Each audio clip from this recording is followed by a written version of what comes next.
ఆ! ఒక్క విషయం చెప్పేది గుర్తుపెట్టుకోండి.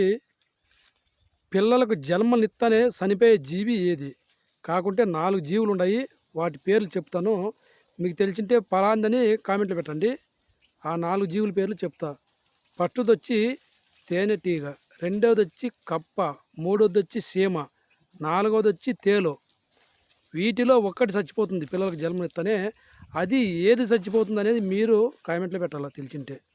ఇది ప్రతి ఒక్కరు గుర్తుపెట్టుకోవాలా. మరొకసారి చెప్తున్నాను. అర్థం చేసుకోండి. చెప్పేది వినండి. పిల్లలకు జన్మనిత్తనే చనిపోయే జీవి ఏది? ఫస్టుదొచ్చేది తేనెటీగ, రెండోది కప్ప, మూడోది సీమ, నాలుగోది తేలు. వీటిలో ఒకటి చచ్చిపోతుంది. పిల్లలకు జన్మనిత్తనే ఒకటి చచ్చిపోతుంది. అది ఏ జీవి చచ్చిపోతుందో మీకు తెలిసింటే కామెంట్లో పెట్టండి. ఇట్లా మీ SP star Nagabhushana. Bye friends. అందరూ సబ్స్క్రైబ్ చేసుకోండి ఫ్రెండ్స్. మీరు సబ్స్క్రైబ్ చేసుకుంటే ప్రతి ఒక్కరూ నేను పెట్టే వీడియోలన్నీ మీకు వస్తాయి, మీ చెల్లెలకు వస్తాయి. ప్రతి ఒక్కరు సబ్స్క్రైబ్ చేసుకోండి ఫ్రెండ్స్, ప్లీజ్ ఫ్రెండ్స్. ఇట్లా మీ SP star Nagabhushana friends. Bye friends.